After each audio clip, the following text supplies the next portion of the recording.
tungkol dito sa ating First Lady na si Liza Araneta Marcos sa pagiging hindot daw nito dahil nakwento daw mismo sa kanya na kanyang dating kalibin na si Tony Boy Floriendo na kumpirmado talaga daw nakikipag-tsuktsakan nakipag-jerjeran daw di umano itong First Lady mga kababayan sa ibang lalaki.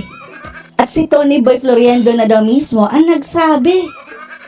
Panoorin po natin mga kababayan. Ayon kay Tony Boy, ano pa yung naikwento niya patungkol dito kay Liza Marcos? About the Liza Marcos. Or about the tsuktsakan. Tsuktsakan! Ang ibig sabihin po ng tsuktsakan mga kababayan is yung sex. Coitus. Para hindi masyadong bulgar. Jerjer. Ay kasi, natawa ka. Hindi, kasi may nakarating sa akin. Well, hindi po masama yan mga kababayan dahil biological po yan. Biological needs. Pero, ang masama lang po dyan mga kababayan, kung gagawin mo yan sa iba, aside sa iyong asawa.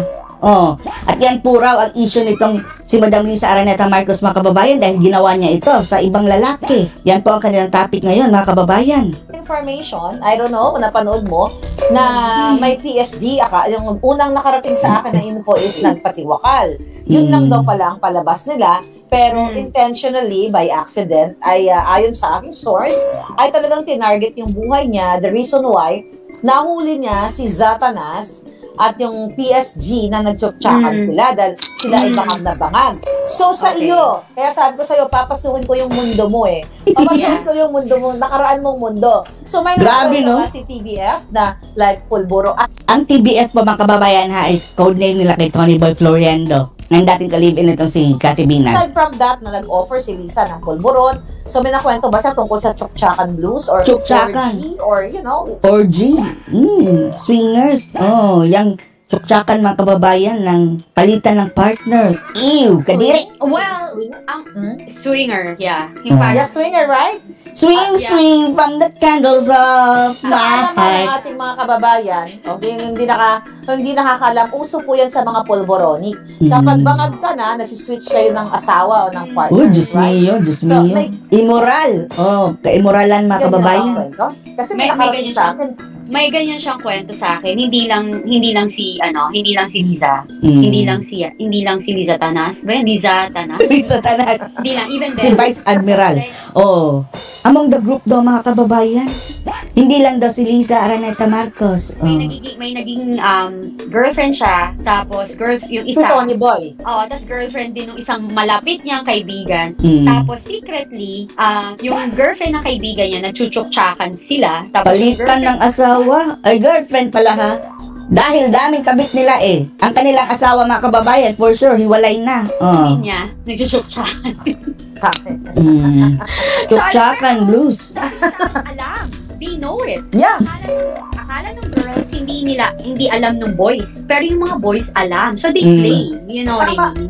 So siguro yung mga source, yung source, alam ko si Pastor. Si Kubuloy, may alam din dyan sa tsuktsakan daw mga kababayan sa Malacanang. Sinabi niya yan dati, bago siya, bago siya nawala sa limelight kasi hinahantin siya ng mga bangag. So, si Marcos Jr., may naikwento ba o na-witness ka na, for sure, wala kang na-witness na nagsiswing sila kasi hindi ka nila isasama. Hindi ka nila isasama. Kadiri. So, pero nakwento ba? Sasama. So, parang mga kababayan, hindi na maganda yan, yung nagpapalitan ng partner.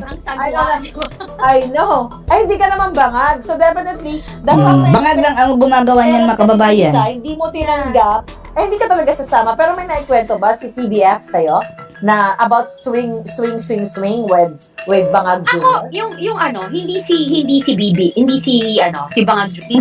Hindi siya talaga. Pero yung asawa niya. Yung asawa niya, yes. Wow, Admiral, kadiri. Pero, oh my God. Kasi, to be honest, I don't wanna, parang ayoko siya talaga na ma-experience ulit or makita or anything. Kasi nga, I have bad experience with that, diba? Ayoko nga. Mga addict na kababayan. Kaya nga sabi ko to the core, I guess, because I don't do it. So, yung drugs yung tukoy niya, hindi yung tsuktsakan na palitan ng partner. So, kung klaruhin yan, walang naikwento sa'yo si Tony Boy Florendo na si Marcos Jr. Jr. ay nakipag-swing o nakipag-tsuktsakan sa, sa iba't ibang mga girl lalo during their bangag moments? Wala naman siyang Mabuti naman. sa akin. Oo. Pero, ang isa lang na kwento niya sa akin, nagka-girlfriend, something like Pero nagka-girlfriend ng iba. Ganon din. Nagtsutsakan din eh. Siyempre may girlfriend. that. Yun ang nakwento niya sa akin. Si Tony Boy ang nagkwento ha. Yun So lang. yung ba yung ting ting ting ting? Ting ting ting ting. Sino yan? Ting ting ting ting. Comment. Like this interview. Alam mo kasi, Nagka-girlfriend daw yan si PBBM daw mga kababayan sa kwento ni Maharlika na ang pangalan ay ting ting ting ting. Yung code name ting ting ting ting. Dahil nagkahiwalay daw sila ni Madam Lisa. Base sa kwento ni Maharlika dahil na huli daw ni PBBM na may katsok-tsakan yan si Madam. stress yung ginawa nila. Gusto ko i-lighten up tong interview na to. Nagtalabuan So, sila. tama yun. And fairness, maganda si Ting Ting Ting Ting. Sino si ting ting ting ting? I don't know her. I don't know. Okay. Those are the, like any other couple.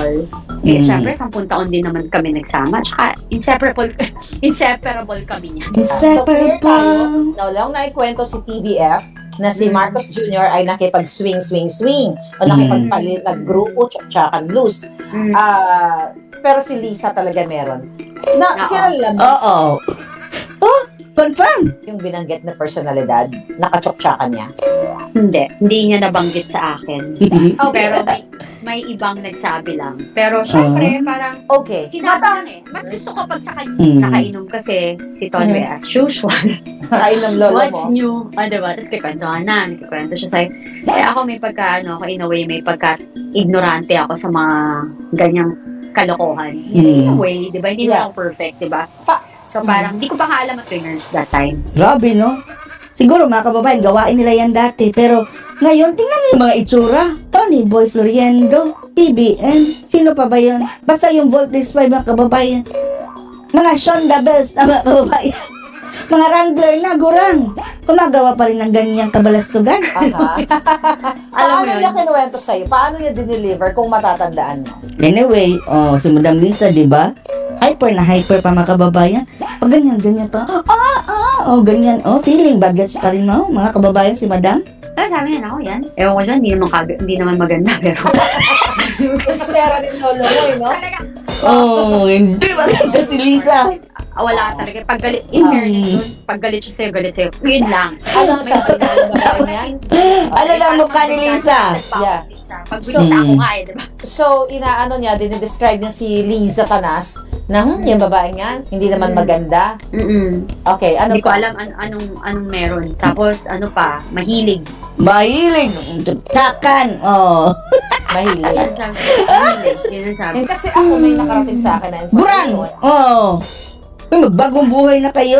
Para sa inyong, may apo na ba sila? Wala pa, di ba? Pero, ganyan mga edad, mga kababayan, dapat behave ka na. Na may certain Daza, okay, nakita sa akin.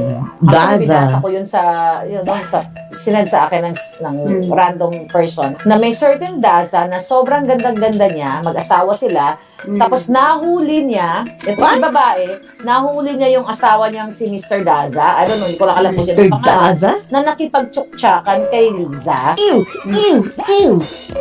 Alright, Grabe. nagtsuktsakan din, pero Uy, wag mo na imagine.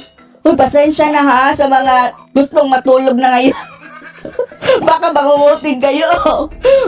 May certain Daza daw, sabi ni Maharlika na nakipagtsuktsakan kay Madam Lisa. Huwag nyo nang i-internalize yung sinabi ni Maharlika dahil babangungutin kayo niyan. alright, nagtsuktsakan din, pareho silang bangag.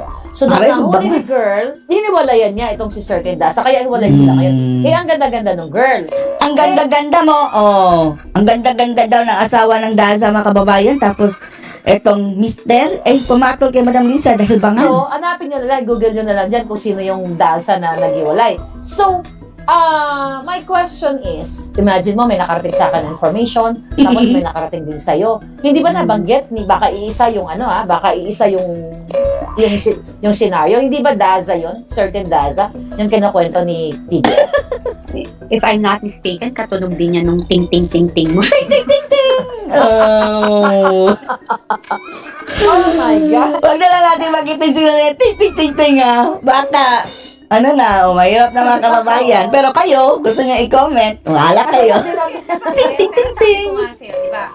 Sabi ko nga, nag-question siya. Tapos parang, nakalimutan ko, nasa isang grupo kami. Kasi pag umiinom sila, alam mo yung mga lalaki, mas chismoso Lasing pa na. ng babae. Sobrang chismoso. I know. Chismoso ang mga lalaki na kababayan kapag nalalasing. Lalong-lalo na kapag usapan mga kababayan ay tsuktsakan. Oh. Wala na, paglasing na yan. Kung ano-ano nang lumalabas sa mga bunganga. Wala na, sikreto-sikreto para magyabang na yan. Oh. Alam mo, akala ba is Marites? Hindi, mas Marites yung mga lalaki. Kita mo yung mga boxer dyan. Trolls. Marites yan mga kababayan kapag lasing. Oh, lalong-lalo na kapag nag-iinuman na. Tapos payabangan na ng mga tsuktsak nila. Oh. Lalaki, di ba? Puro sila lalaki. So, Kaya lumalabas mga kababayan ang mga sekreto nitong mga babae dyan na mga partner nila sa grupo ng Voltes 5 na nagpapalitan pala, malalaman mo doon na talagang iba ang yung pagpapalaki sa mga kalalakihan. Iba yung kanilang hormones. So, okay. So, kasi, so ano masasabi niya dito mga kababayan sa bagong kumpirmasyon na naman ni Kati Bingag na kumpirmado na sinabi ni Tony Boy Floriendo na nakipag-tsuktsak sa iba itong sa Madam Liza Araneta Marcos.